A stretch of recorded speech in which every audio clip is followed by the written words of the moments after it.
Everyone, welcome back to our English lesson. Today we are going to finish the unit on emotions. In our previous lecture, we work on the reading Fake It Until You Feel It. From the reading, we learn the different reasons why people smile and the effects of smiles. More importantly, you now become the experts of how to tell genuine smiles from fake smiles. Hopefully, you still remember what we covered previously.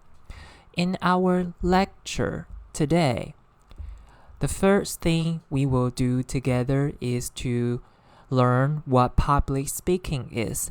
I am going to introduce the basic principles to do public speaking well, and then I'm going to teach you how to listen to content words. I will define what content words are in my lecture later. And we do this section to prepare ourselves for the second section, which is the TED Talk. This might be the most challenging in our lecture so far. It is a 10-minute talk, which means the information can be overwhelming and the vocabulary can overwhelm you too.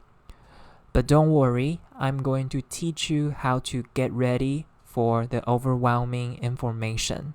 So just follow through my lecture and you should be fine. And finally, in the previous lecture, I asked you to work on some exercises, right? If you are done, that would be great. If you are not, that's okay. Let's do it together in our lecture today.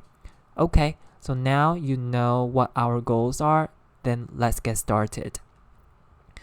In public speaking, the most important principle is to be clear, okay? First, you need to signpost the plan. From our introduction to listening and speaking, I mentioned the word signpost before.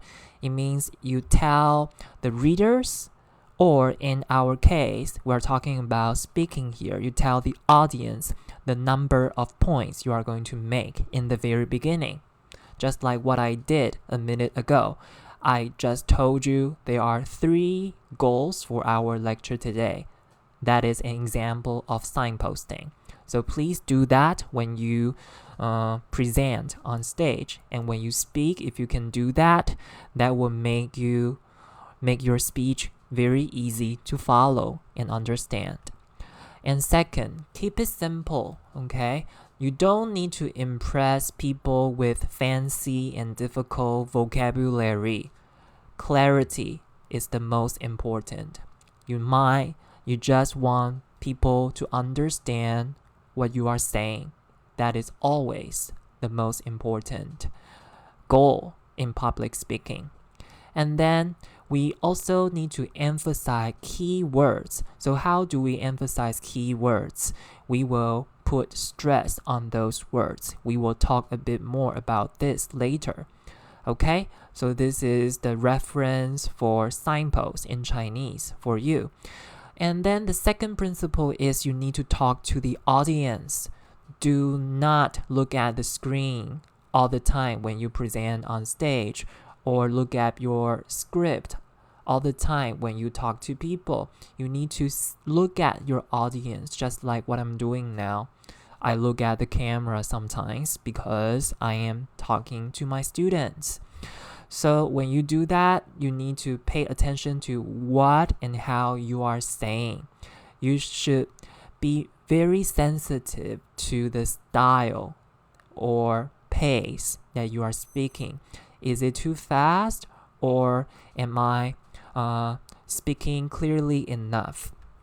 And then secondly, you need to project your voice, okay?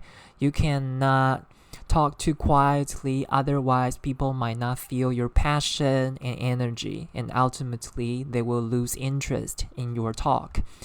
Okay, and you always need to encourage people to raise questions, to join your discussion.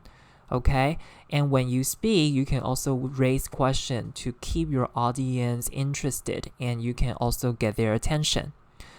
And this is definitely a no-no. Please do not read from a script that just bore everybody. Okay? So these are the 2 golden principles in public speaking. Be clear and talk to the audience. Okay? And of course, you do need to use visual aids like PowerPoint files, or if you have flashcards, that would be great. Okay? And to apply what we just learned in the previous lesson, if you're really nervous, okay, everything has a start. Fake it until you make it. One day you will be a good public speaker. Okay, now please take out your textbook perspective 2 and turn to page 16. And on page 16, I would like you to look at the upper left. You will see a red box called content words. So when we listen, we need to pay attention to important content words. So content words, in other words, are keywords. So what are the keywords in English? The keywords in English are adjectives, nouns, and verbs. Why are these parts of speech keywords? Because these are the main components that construct a complete message in sentences. Okay, so when we read them, we stress them. The pitch will be higher, or we will speak more slowly when we go through these words in our speech. And for the other ones, they are not stressed, such as article, auxiliary, and prepositions. Okay, so let me read you the definition on your book. So content words, it is difficult to listen for every word a speaker says. When we listen, it is easier to understand the important content words because these are usually stressed. Content words usually give enough information for us to understand the meaning of a sentence. Okay, so now you know what content words are, and they are usually stressed in speaking. Please take a look at this example sentence, and this is actually from the TED Talk we're about to tap into later. I have highlighted the content words in red for you. Try to read them. Now you know these red words should be stressed, so how would you read them? Okay, it should be like this. Our emotions influence every aspect of our lives, from our health and how we learn, to how we do business and make decisions, big ones and small. Okay, so you do see I pause a little bit when I read the content words, or the pitch of speaking, of saying those content words are higher, okay, are higher. So try to do that when you talk. And when you listen to the TED Talk later, you can also try to observe whether the speaker does this. Okay, whether the speaker does this. Okay, so now before we start watching the talk, I need to remind you that before a talk is delivered, it is also a piece of writing. So it follows exactly the same structure as other articles. Okay, it also has an introduction, 2 to 3 paragraphs for the body, and the conclusion. So no matter how long the talk is or how long an article is, it can always be broken into 3 sections: introduction, body, and conclusion. Okay, so the title for this talk is "This App Knows How You Feel." Okay, so when we watch a talk, we must pay attention to the speaker's delivery. What is delivery? Delivery refers to how the speaker talks. Does she or he talk fast or slowly? And does the speaker use any visual aids? And are there any interaction? Does the speaker ask volunteers to do some demonstrations? Or does the speaker ask audience questions? So this is what delivery refers to. And second, of course, we must pay attention to the content. When you come across an overwhelming, talk or article, we can dissect them. We can cut them into different sections. How? We use our knowledge of essay structure to break them into sensible sections to see what the main ideas are and what examples are used for each section. And more importantly, we always need to ask questions. Once again, let me remind you, our textbook is called Perspective. So the main goal for us is to put everything we learn into perspective. So always ask these kind of questions. Do you agree or disagree with it? Okay, so before we start, let me make some suggestions. These suggestions will be helpful for you to process the information that is about to come.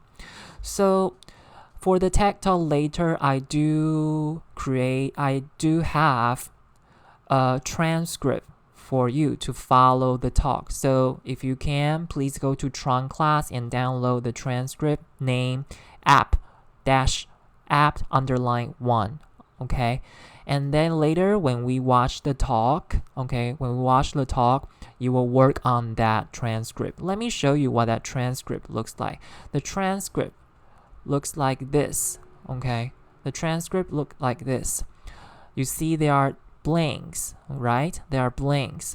So you must fill them in. When you watch a section of the talk, try to fill these words in, okay? To help you process the information and also force yourself to pay attention. Okay, and after you do that for every section, you will listen to my explanation at the same time. So if you can, or if it's possible, I strongly recommend you have the transcript print out. Okay, print it out. And if you have a tablet, you can show the transcript on the tablet. If you cannot, that's okay. Just pause the just do the best you can. Okay, just do the best you can. Okay, so before we listen to the introduction of the talk, there are a few words to learn. First, cyberspace. Cyberspace means the online world, which is the internet in layman's term.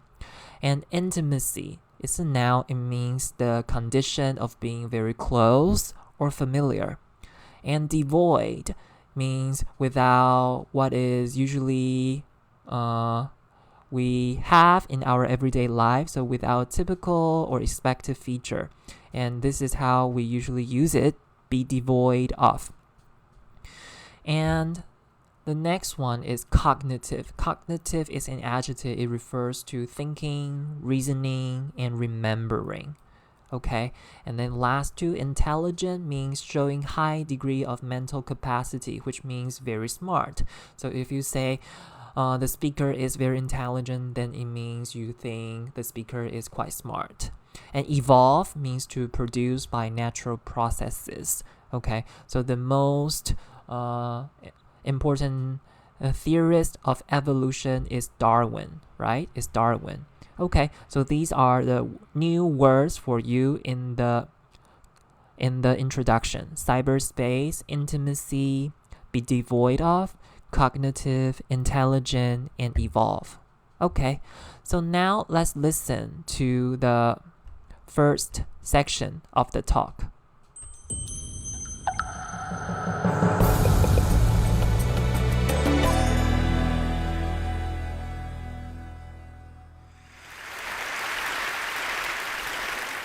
Our emotions influence every aspect of our lives, from our health and how we learn to how we do business and make decisions, big ones and small. Our emotions also influence how we connect with one another. We've evolved to live in a world like this, but instead we're living more and more of our lives like this. This is the text message from my daughter last night. In a world that's devoid of emotion. So I'm on a mission to change that. I want to bring emotions back into our digital experiences. I started on this path 15 years ago. I was a computer scientist in Egypt, and I had just gotten accepted to a PhD program at Cambridge University. So I did something quite unusual for a young, newlywed Muslim Egyptian wife. With the support of my husband, who had to stay in Egypt, I packed my bags and I moved to England. At Cambridge, thousands of miles away from home, I realized I was spending more hours with my laptop than I did with any other human. Yet despite this intimacy, my laptop had absolutely no idea how I was feeling. It had no idea if I was happy, having a bad day, or stressed, confused, and so that got frustrating. Even worse, as I communicated online with my family back home, I felt that all my emotions disappeared in cyberspace. I was homesick, I was lonely, and on some days, I was actually crying, but all I had to communicate these emotions was this.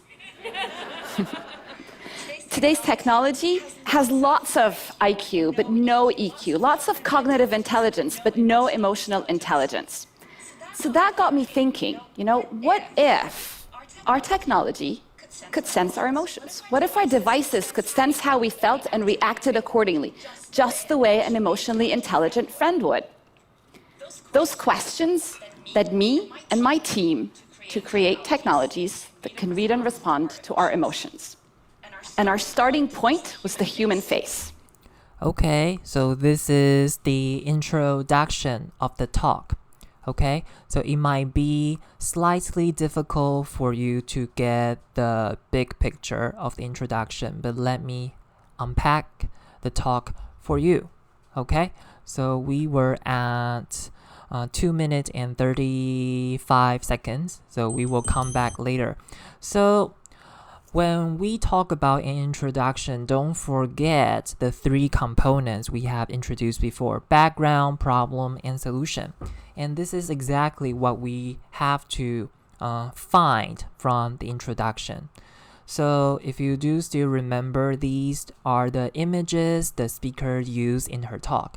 Now let's outline the introduction. So the speaker gives some backgrounds, which is emotions connect one another. Okay, people should be close. People should be able to understand what other people's feelings are. But in our society today, we send text messages instead of talking to each other. And text messages are devoid of emotions. So be devoid of means does not have. So from text messages, we cannot feel emotions from other people. Okay, so emotion disappear in cyberspace, in the internet. Our emotions, even though are written in text messages, but the receiver, cannot feel our emotion. So emotion disappear in cyberspace. And second, technology has lots of cognitive but no emotional technology. So we can recognize, this is a smiley face, this is a sad face. So this is what cognitive intelligence refers to, but it does not have emotional intelligence. Through our text messages, we cannot feel the other people's emotions or feelings. Okay, so her goal is to create an app that bring emotions back into digital experiences, and she does so by creating an application that can read and respond to human emotions. Okay, so here we have background, problem, and argument. Okay, background, problem, and argument. And how does the speaker point out the problem? She uses her personal example, which is the interaction between her and her daughters or daughters, or her husband or her own family. Okay, so now we know what the introduction is about. We can continue. So before we continue to the body paragraph, let's pick up more words. Let's pick up more words. So channel here does not refers to channel 36, channel 200 on the television. Here it refers to a way or a platform. And state here refers to condition.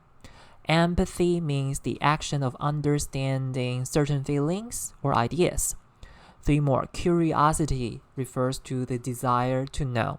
And smirk means to smile with a superior attitude, like this. Look at me on the upper left. This is a smile, and smirk might be like this.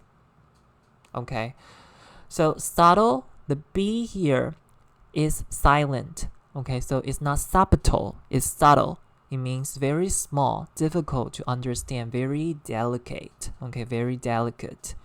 Okay, so now let's continue the talk. So we were at 2 minutes and 36, right? So let me skip.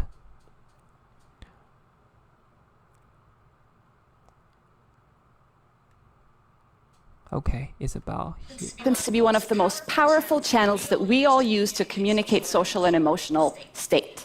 Everything from enjoyment, surprise, empathy, and curiosity. In emotion science, we call each facial muscle movement an action unit. So for example, action unit 12, it's not a Hollywood blockbuster. It is actually a lip corner pull, which is the main component of a smile. Try it, everybody. Let's get some smiles going on.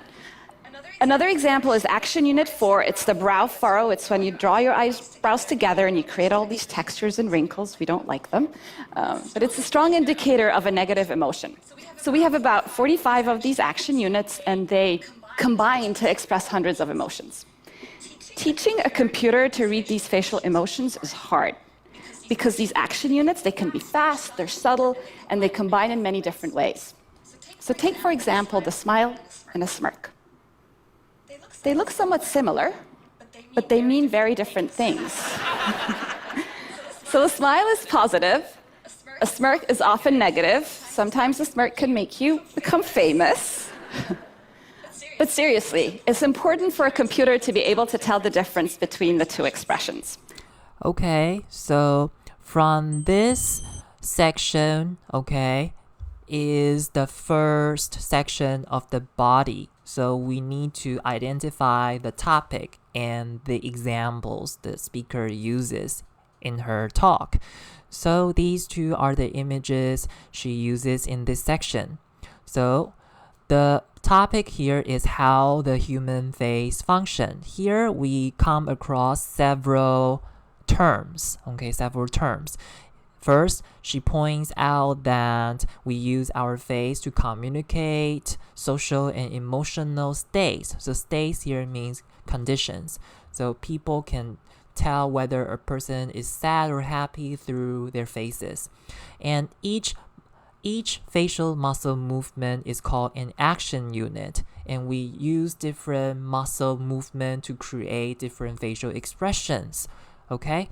So to teach a computer to read different combinations of action units is really challenging. It's really challenging.